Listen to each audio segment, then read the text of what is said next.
We have ANC NEC member, Mr. Thaba Mufamadi. Thank you very much for joining us and welcome to the program. Senior economist at Nedbank, Dykes, welcome. Good to have you on the program. We have Nthabi Leoka, who's a senior economist at Standard Bank. Welcome to you. JP Landman, who's described as a political economy analyst. That sounds dangerous. And Iraj Abedian, who's the Chief Executive Pan-African Capital Holdings. Thank you very much for joining us and welcome. So now, this conversation really starts, what happened during the course of this year. We saw the credit ratings, credit rating agencies such as Moody's downgrade some of our public and private sector entities. And in fact, more recently, the banks were given a downgrade given the environment in which they're operating in. And so we thought we'd start this conversation at that juncture. What do these credit ratings mean? Should we be paying attention to them? Are they unfair? Or do they begin to point us to some home truth that perhaps we need to pay attention to? Let's hear from our panelists now what their thoughts are on these credit ratings downgrades and perhaps what the impact might be. Let's start with you, Mr. Mufamadi. Thank you, Peter, and the viewers at home and everybody that is present here. My first point would be that I should appreciate what the opening remarks were all about in terms of what the country will be focusing on in the next few days, particularly in the coming week, when the ANC will be converging in Mangaung. And we are very, very much conscious of the fact that not only South Africans will be focusing at what we'll be saying, the whole continent, the whole world will also be focusing on what the ANC will be saying, particularly around the issues of the economy. But I must say it is important also to emphasize that when we launched our economic policy discussion documents, we said there will be no holy cows, meaning that everything that is supposed to be discussed by all South Africans will be open for discussions. And I take this conversation as part and parcel of that conversation that we have started as the African National Congress. We have had interactions with the banking sector, we've had interaction with the mining sector, manufacturing sector, almost including a group of people calling themselves the Midrand Group, because we think they're important. They're important in terms of their views, to listen and to hear what they want to say to us. So this conversation today here is part and parcel of that deliberations. On the specific questions about the credit ratings, let me say the ANC will not be getting into Mangaung, goaded by the credit ratings agencies. It is important to hear what they are saying because they do reflect in terms of external shocks that impacts on our economy and internal or domestic shocks in the economy. But it also reflects or gives us an opportunity to reflect on what is it that we may need to do better.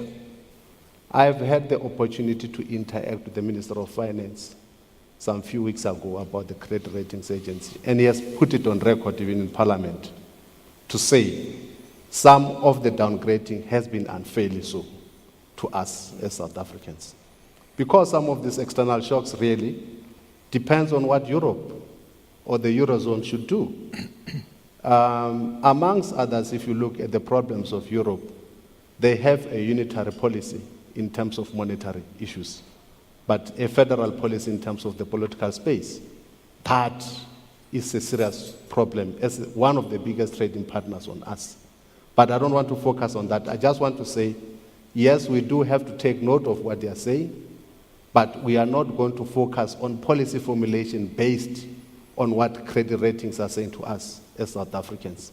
Okay. Because it will be very, very important that we focus on our business as the African National Congress, as we have done in the last 100 years. Okay, all right. No pressure on you guys, but you've just heard Mr. Mufamadi says this is a very important aspect of what's going to happen next week. So you've got to say the right things. The future of our country depends on you. All right, Dennis, let's chat to you. I mean, your banks have been affected, maybe perhaps through no fault of your own. But when these downgrades happened, what was your reaction? Well, first of all, I'd have to say that the warnings have been there for over a year. We've been on negative outlook for over a year. And unfortunately, they do matter, and they matter a lot. Very, very basically, the rating agencies set the way that investors look at us. And institutionally, it's important because if you go below certain ratings, certain investors can't actually invest in your paper. So it really affects the cost of our borrowing. It affects the level of our currency. We're a country that dissaves. In other words, we spend a lot more than we actually produce. So we're running a massive current account deficit. And if we lose the confidence of those investors, we're going to be set back very, very materially. And by that I mean all our fiscal plans will go out the window. All these very fancy infrastructural investment plans will be set aside, and we'll be in survival mode, which is not a place we want to be. Now, if you turn to what the rating agencies are actually saying, are they being completely unreasonable or not? My position is I don't think that they come in from an ideological standpoint. The very simple message that's coming from the agencies, and it's all three of the majors, is that we're not on the path at the moment. We're not on the path to sustainable, strong economic growth. So it's in a way, it's a gentle coaxing. It hasn't been a dramatic change in the view. The view's changed over time. And I think as a country, we need to take that extremely seriously. They're not saying, are you there? They're just saying, are you on the right path? And we need to make sure that we're on the right path. And unfortunately, a lot of our policy over the last couple of years has probably meant that we're walking down the wrong way on the path. I mean, I suppose it's the world that we're living in. It's changed quite dramatically, hasn't it, in the last few years, particularly. That's Nthabi? Yeah. What was worrying was that it's the first downgrade in democratic South Africa, especially the S&P downgrade. And it comes in an environment where global growth is slowing, South African growth is slowing. We have social tension that is rising, and now there's a question on whether policy and policy framework and whether it's able to deal with the social tension, and whether leading up to Mangaung, the policy implications and the outcome of Mangaung will take us to the right path, as Dennis alluded to. And we don't know yet, and that's what they're worried about, and that's what worried me. Okay. JP? I think we should distinguish between two things. The one is what the rating agencies say and what investors are actually doing with their money, because these two do not necessarily overlap. One thing that we've seen this December 2 years ago is the rating agencies make a call, for example, 2 Decembers ago on the United States, when they downgraded the states after their first fiscal cliff little fight that they had. And the US bond market simply went on and pushed rates lower. So you had the chattering classes, the rating agencies over here and the investors over there, and they were going in different directions. So I'm a little bit more ambivalent. I think what is important is that you run your country well, that you have a growing economy, that you tackle your social problems, that you look after your local investors. And if you run your show locally well, the rating agencies will come along. I don't think we must get the cart before the horse here. What is needed is to run South Africa well in a sustainable way.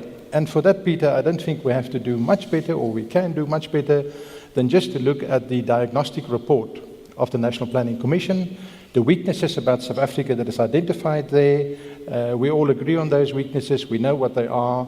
The National Planning Commission also put forward a road away from those weaknesses, putting us on the right road, to use Dennis's phrase. That is there. So really, the ball is ours to play. We don't have to feel that we're victims. We don't have to feel that we're at the mercy of these rating agencies. The ball is ours to play, and the choice is ours. And we must decide which way we want to go. Okay, the cost of capital it's not at our mercy, though, is it? Right? Absolutely. I think the rating agencies, we all know, and they, since 2008, admitted that it's not a precise science. Having said that, we mustn't also overcomplicate what they do. What the rating agencies do, and they have done and pronounced, our citizens do it every day. Every day, 3.5 communities are doing community protests about lack of service delivery. Lack of service delivery means this economy is not growing, not only today, but in the next 5, 6, 10 years, hasn't got the foundation to grow. So our grannies and our citizens are saying the same type of things in action than the rating agencies are.